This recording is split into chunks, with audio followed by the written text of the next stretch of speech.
Good morning. Good morning. Welcome to the Unitarian Universalist Meeting House in Springfield, Vermont. For generations, we have envisioned a better world, an earth made fair, and all her people one. We welcome all who wish to join us in fulfilling this vision. My name is Bob Allman. I'm one of the trustees. If you're a guest with us today, we invite you to simply enjoy being with us. You're welcome to join us after the service for refreshments and conversations. Please remember to silence your cell phones, which I didn't. And thank you.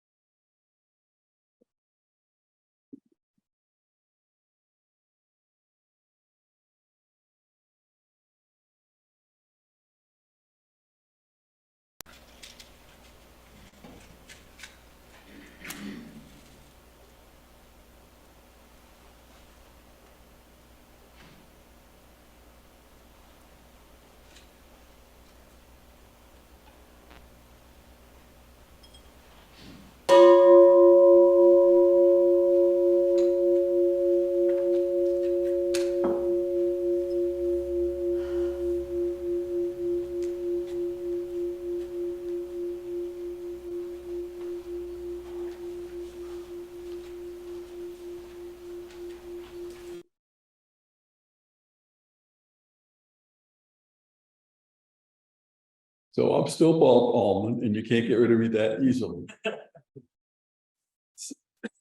I wanted to share with you something of what this community means to me. Our community here is family to me. I've been with this family for over 20 years. I've watched children grow up and start their own lives. My life here involves taking care of each other and taking care of our meeting house. I cherish being able to meet together for worship again. I cherish the times we have had coffee houses on Saturday evenings and some wonderful folk musicians. I look forward to the May Festival and being together again, enjoying the spring air. This community is where some of my best friends are. This community is at the center of my life.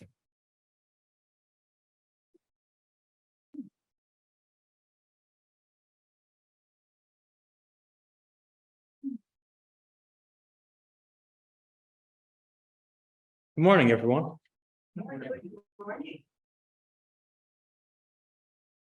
Our opening words today come from Jean Lloyd. At last we are here. After a long winter, we can enthusiastically say without second thought, Alleluia. Alleluia, spring is here in all her glory. New life begins, the earth and its creatures are resurrected from their dens of hibernation and dark slumber. Spring is here, long live spring, long live the rebirthing of life into new and creative forms. Long live majestic love that calls us out of our shells, out of our tombs, into new ways of being and sacrifice for others. Let the husks of our shells crack wide open in celebration of our place in humanity, our place in nature, our place in the universe. Awake, awake, rejoice. Live life fully, live life together, live life now. Alleluia, we are called to live life with reverence for that which calls us forth in creativity and love. Hallowed be, blessed be, and amen. Today, we have a story for all ages, which comes from my aunt, who lives up in Burlington. She is the mother of a 5-month-old and a 5-year-old. So happy Mother's Day, and I hope you're doing well, Auntie Courtney. I hope it's a chill morning for you. This is the magical yet. The magical yet. There are days when your dreams haven't come true, or you're upset by the things you can't do.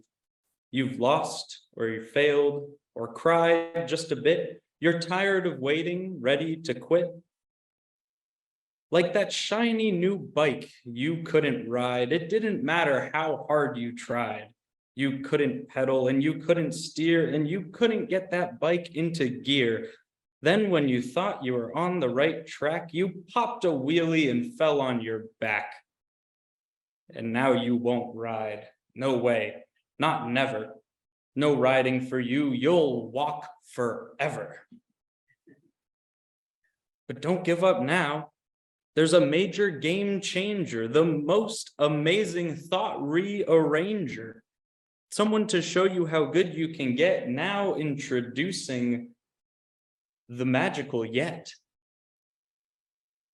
With this yet's magic, you can begin to see that you're going beyond where you've been. There are so many things that you've learned to do when you didn't know the yet was with you, like when you babbled before you could talk, or how you crawled before you could walk. Yet's a dreamer, a schemer, a hoper, a trier, a maker, a doer, a gotta fly higher. This yet finds a way, even when you don't, and yet knows you will when you think you won't. Like that shiny new bike that you couldn't ride, hop right back on with the yet by your side. Yet doesn't mind warm-ups, fixes, and flops, do-over, redos, stumbles, and stops. Yet knows there's mistakes, some big and some small. With yet, you're sure to get over them all. Play the kazoo or play the bassoon, jam with the yet, and you'll soon be in tune. I think Bill knows that one. Try skateboarding tricks like the ollie heel flip. This yet can get to the championship. Tongue twisters twisted your tongue in a knot, yet says keep trying and practice a lot. Be patient, yet can't do it all overnight. Some things take days, months, or years to get right. But if you keep leaping, dreaming, wishing, waiting, learning, trying, missing, with the yet as your guide along the way, you'll do all the things you can't do today. Now you're bolder, braver, starting to see, with yet you can get where you want to be. You finally did it, yet knew you could. You're not just riding, you're getting quite good. But don't stop now, you've got so much to do. The good news is, this yet grows with you. So no matter how big or old you may get, you'll never outgrow, you'll never forget. You can always believe in the magic of yet. Now is our chance to say our affirmation together. Why are we here? Love is the doctrine of this church. The quest for truth is its sacrament, and service is its prayer. To dwell together in peace, to seek knowledge in freedom, to serve the needs of all beings, to the end that all souls shall grow into harmony with the divine. Thus do we covenant with each other and with the source of our being. Thank you for saying those words together with me. And now we'll have a little interlude music while we collect the offering for the ongoing work of this church and collect food for the family center.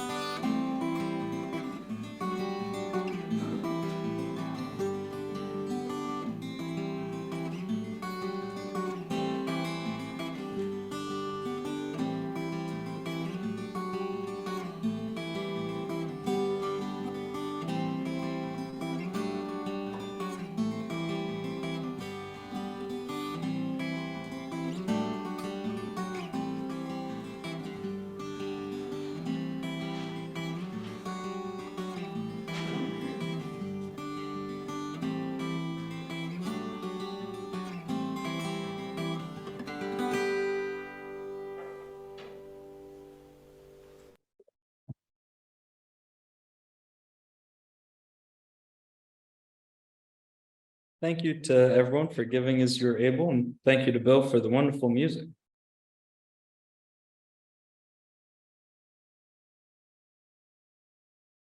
Because it is such a wonderful time out there in the natural world, I wanted to share 2 Robert Frost poems for my readings today. It may or may not be familiar to some of you. The first is a prayer in spring. Oh, give us pleasure in the flowers today, and give us not to think so far away as the uncertain harvest. Keep us here all simply in the springing of the year. Oh, give us pleasure in the orchard white, like nothing else by day, like ghosts by night. And make us happy in the happy bees, the swarm dilating round the perfect trees. And make us happy in the darting bird that suddenly above the bees is heard, the meteor that thrusts in with needle bill and off a blossom in midair stands still. For this is love and nothing else is love, the which it is reserved for God above to sanctify to what far ends he will, but which it only needs that we fulfill. Sorry, Robert, I messed up your last line there. The second one is to the thawing wind. Come with rain, O loud southwester. Bring the singer, bring the nester. Give the buried flower a dream. Make the settled snowbank steam. Find the brown beneath the white. But whatever you do tonight, bathe my window, make it flow. Melt it as the ice will go. Melt the glass and leave the sticks like a hermit's crucifix. Burst into my narrow stall, swing the picture on the wall, turn the rattling pages o'er, scatter poems on the floor, turn the poet out of door.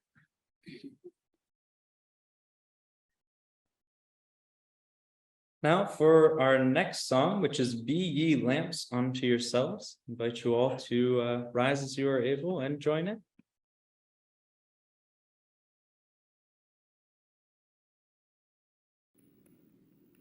Be lamps unto yourselves,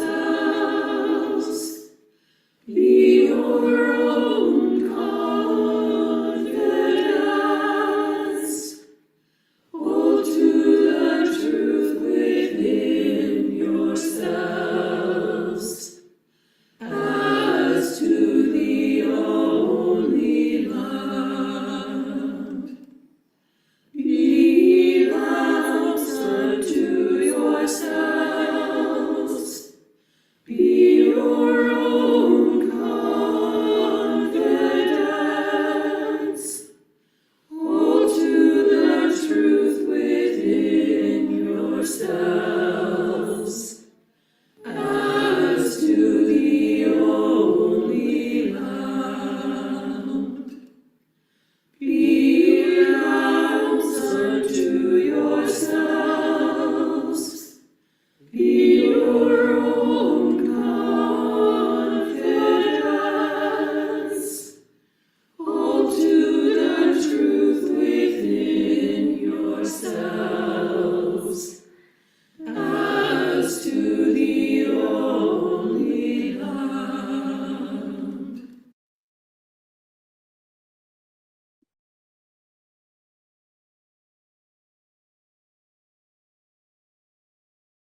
Thank you, everyone. I'd like to begin today by sharing one of the best haikus that I've heard in a really long time. I'm a bit of a poetry guy, if you haven't noticed. It was written by my friend and colleague, Margaret. She's a member of my poetry group in Chester, who shared it the other day when explaining that traditional haikus, along with their familiar 5-7-5 syllable scheme, also need to identify the time of year and type of weather when the poem was written. I personally didn't know that. With that in mind, here's the haiku that she shared. Supercalifragilistic, expialidocious, soft spring rain. Isn't that just wonderful? The syllables work in everything. Yeah. Spring has finally arrived in New England. Whether you've been enjoying working to clean up your garden, the beautiful apple blossoms outside on your walk in today, or even a truly spectacular soft rainfall, it's no secret that this is an incredible time to live in Vermont. I always take deep pleasure this time of year in all the different greens. You have the dark greens of the pine trees and the mid-tones of the grass, and then those fresh, light, pale buds of new growth. Nature certainly explodes into full force this time of year, and it often takes our souls and spirits along with it. I grew up in a Unitarian Universalist community, and for years, this part of the year has always been paired in my mind with church services focused on growth, rebirth, and renewal. There's something about the winter that makes it really hard to focus on those themes. We hunker down, we bundle up, and go into that state of pseudo hibernation. Isn't it amazing, though, how quickly we forget about that cold, comfortable feeling and burst freely and joyfully into all that spring has to offer? As our collective spiritual cabin fever lifts away, it seems almost silly to spend a Sunday morning talking about anything other than the new life coming to bloom all around us. As a spoiler alert, today's going to be no different. Of course, when I was a younger child in the Unitarian Universalist parish of Chester, I didn't stay upstairs with the adults to hear talk of new life, rejuvenation, and the spiritual importance of spring. Instead, I was fortunate enough to go downstairs to enjoy an incredible religious education program, where myself and a group of other school-age children grew as religiously diverse thinkers throughout the year. Primarily, this experience was centered around learning about a new world religion every week. We would slowly kind of build this portfolio of diverse experiences that we could then use to form our own perspective and value system about the world. I always knew that this was kind of a unique way to learn about spirituality, but I don't think I realized exactly how beneficial it was until later in life, when I left Chester to go study at Emerson College. Here I met friends that had grown up in very Catholic, Protestant, Muslim, Jewish households, just to name a few religions. As we grew closer and learned more about each other, I was amazed at how little they knew about each other's religious beliefs. While I didn't necessarily have a deep understanding of any one of them, the spiritually diverse perspective I had on the world truly came into focus as a unique and valuable thing for the first time. As long as I can remember, I have always been inspired by the archetype of the Renaissance thinker, someone knowledgeable and gifted in a number of various pursuits and disciplines. While my Unitarian Universalist background gave the foundation of that experience to me in a religious sense, I've become more and more focused recently on increasing my general knowledge of diverse niches in the world. Now, perhaps this is just because my girlfriend keeps winning whenever we watch Jeopardy together, but I feel like it's a truly worthwhile pursuit nonetheless. So, how exactly can we approach learning and growing new parts of oneself, whether that be an intellectual, and emotional, physical, or spiritual thing? Yes, nature typically reminds us this time of year of the value and inherent beauty in growth, but how can we actually foster that within ourselves? What are the conditions necessary for inventing new parts of oneself? Invention. Perhaps that's a place to start. We've all heard the parable, necessity is the mother of invention, right? Like the mother of invention. That reminds me of something. What day is it? Of course, I couldn't give a springtime sermon about growth without offering a heartfelt moment of appreciation to all of the mothers in the audience and on Zoom, even if it wasn't Mother's Day today. Thank you for all that you do to foster growth, in whatever capacity that may be. I don't think any of us would be here without maternal love and support in some form. And at least personally, I can never fully thank the strong and wonderful women in my life who have made me the person that I am today. Yes, mothers are certainly essential to growth in all forms. So let's take a closer look at that mother of invention, necessity. Throughout human history, necessity has presented itself in many forms. In the physical sense, the necessity of supporting large communities led to the invention of farming. Intellectually, the necessity of sharing information led to the establishment of schools and libraries. And spiritually, the necessity of understanding our purpose as individuals and as a collective species has led to the creation of many diverse belief systems, spiritual perspectives, and organized religions. While inventions certainly haven't ceased or slowed in the last couple hundred years, in fact, as we all know, it's quite the opposite, our relationship with necessity has changed dramatically.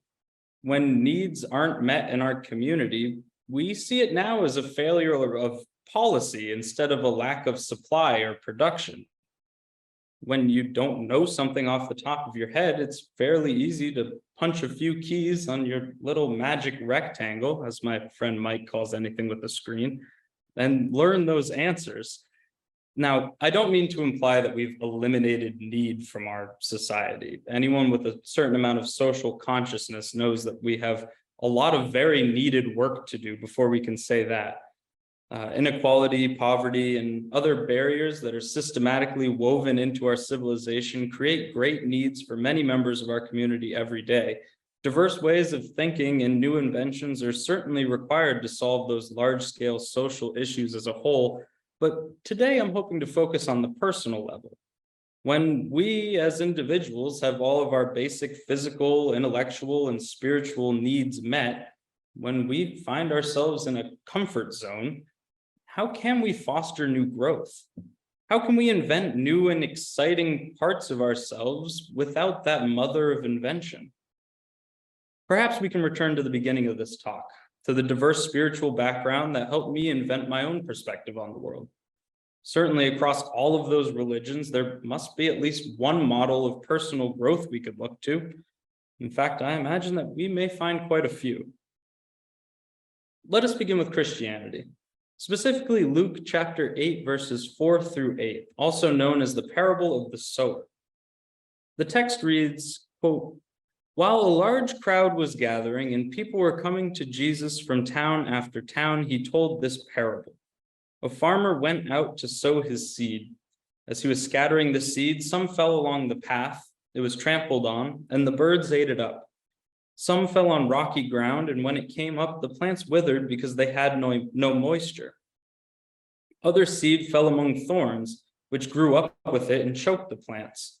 Still other seed fell on good soil. It came up and yielded a crop 100 times more than was sown." While this parable could be read in many different ways, I choose to understand it as a commentary on the act of attempting to grow a new part of yourself. If you do not have the right conditions surrounding this effort, it is unlikely that personal growth will be long-lasting and significant. From the Christian perspective, it seems like in order to foster meaningful growth, we must first establish conditions that are not need-based, but instead focused on creating a suitable environment to grow and foster that new part of your personality. Hey, that helps. Perhaps we could try to find another. Let us then look to Judaism, specifically the following anecdote. A man once approached a famous rabbi and Torah sage with a heart-rending question. He had been diagnosed with a terminal illness, and the doctors told him that he only had 6 months to live. How should he spend the remaining 6 months of his life? The man expected the great rabbi to suggest an intensive regimen of Torah study, to devote the remaining months of his life in this world to purely spiritual pursuits. To his surprise, the rabbi responded, "Work on your character and overcome some negative tendencies." The rabbi explained, "The Vilna Gaon tells us that this is the entire purpose of our existence in this world. If you only have a few months left to live, it makes sense to devote those months to achieving your purpose in life." From the perspective of Judaism, then, personal growth of one's character is the paramount reason for existing in the first place. If we look at self-improvement from this lens, the necessity that we are searching for comes primarily from being alive in the first place. Our very existences necessitate a life geared towards personal growth in ways that extend beyond the strictly religious or spiritual. We could, of course, also turn to stories from non-Western religions, like this Taoist tale. Once in a distant village, there lived a farmer known for his impatience. Having sown the seeds in his paddy field, the farmer eagerly awaited the bountiful harvest that would soon grace his land. However, as days turned into weeks, he grew increasingly frustrated by the sluggish growth of his plants. Every day, the farmer would march determinedly to the field, hoping to witness a remarkable transformation in his crops. Alas, each visit only served to amplify his irritation as he beheld the seedlings inching forward at an agonizingly slow pace. His impatience began to consume him, and he fretted relentlessly as the days wore on. Driven to the brink of desperation, the farmer hatched a seemingly ingenious plan. He ventured into the field and, determined to expedite their growth, he meticulously pulled each plant higher from the ground. Standing at the edge of the field, a glimmer of excitement illuminated his face as he triumphantly proclaimed, "Behold, the rice plants in the field have finally achieved towering heights." Delighted by his supposed accomplishment, the farmer eagerly shared his triumph with his son. The young boy, brimming with curiosity, rushed to the field the following day, his heart brimming with anticipation. Yet, to his utter dismay, he discovered his disheartening sight. The once vibrant seedlings had withered away, their delicate lives extinguished by the farmer's ill-conceived intervention. From Taoism, then, we get a cautionary tale to anyone interested in fostering a spurt of self-growth. Do not be focused on getting to the result quickly. Instead, pursue personal development at a natural and sustainable pace. Hinduism views self-growth in yet another way, since they have a fundamentally different view of the self than Western religions. Instead of being a body and possessing a soul, Hindus believe in Atman, or the non-material self, which never changes. The Bhagavad Gita acknowledges this, saying, quote, "That which pervades the entire body is indestructible." The point of worship in Hinduism is to develop a sense of self-realization, which can only be done through study, meditation, and a commitment to one's duty. Here we can take this view and imagine that any quality we wish to possess is already present somewhere within us, but only we can strengthen those secret talents and bring them forth to fruition. Other religions can further add to our understanding of personal growth in even more diverse ways. A verse from the Quran states that, quote, "Truly God does not change the condition of a people until they change what is in themselves," meaning that you must first make an improvement within yourself before looking for help from some divine entity or from others.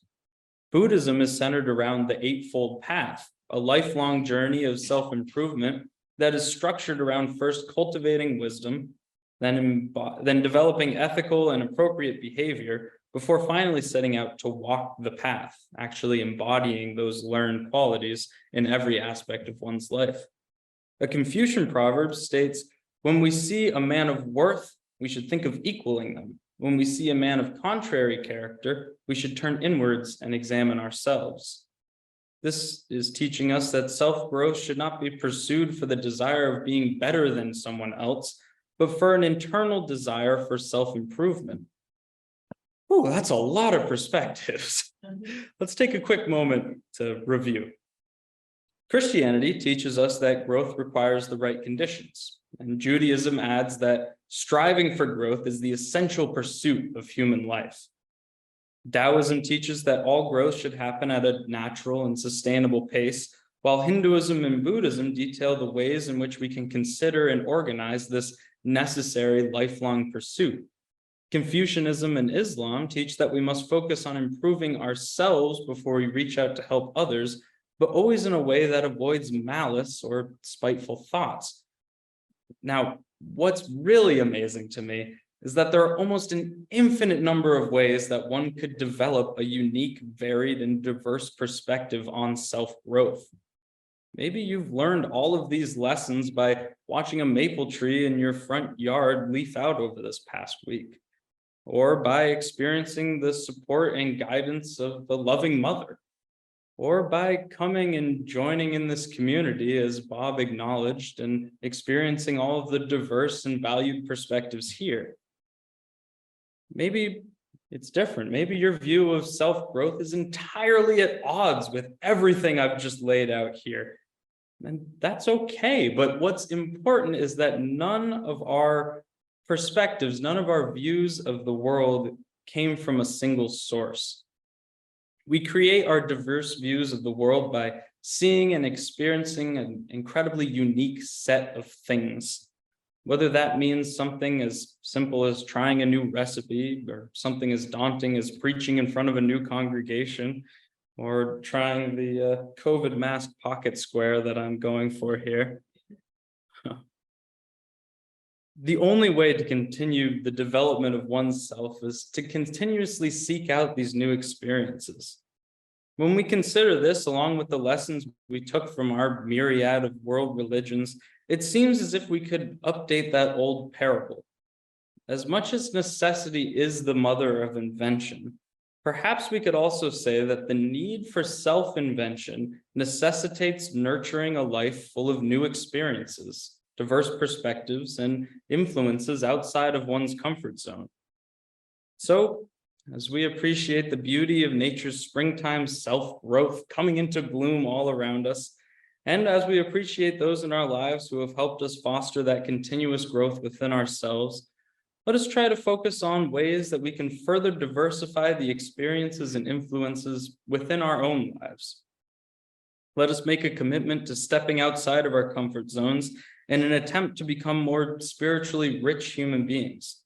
Let us be taken up with Robert Frost's thawing wind and be turned out of our own comfortable doors. And whether we are waiting patiently for the rice shoots to grow or actively striving to reach the next level of enlightenment, let us recognize that self-growth is unique to each of us, and without that uniqueness, it would barely exist at all. Happy Mother's Day and a blessed springtime to you all. Please join in our final song, The Ocean Refuses No River.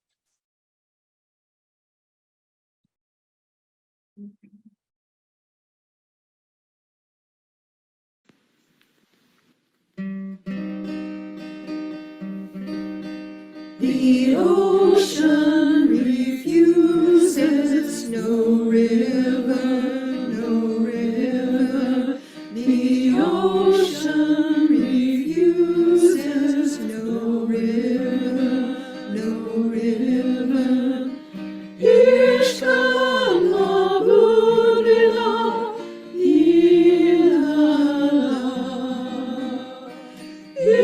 Ishkalam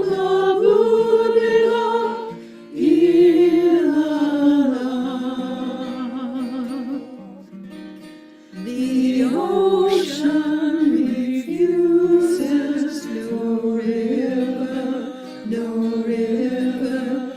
The ocean refuses no river, no river. Ishkalam Wunderle, Ishkalam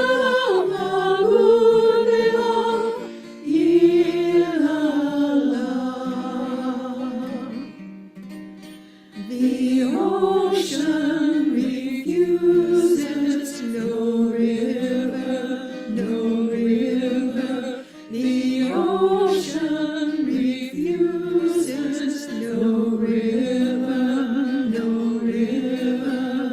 the ocean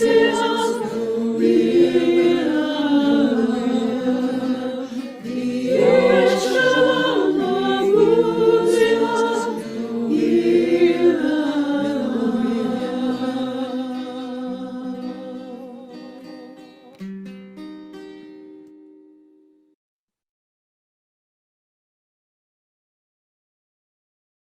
Before I share my closing words today, which come from Amy Morgenstern, just wanted to say thank you to Julaine for helping me put together the music. We were picking things from different cultures and backgrounds to try to emphasize the rest of the talk. So thank you, Julaine. Appreciate it. In every person we meet, we find an opportunity for us to grow, to learn, to go farther along the path of transformation that is our purpose in life. Every single one is our teacher. May the next week bring you many such moments of meeting that help you become the person you want to be and may you welcome those moments with joy. Thank you.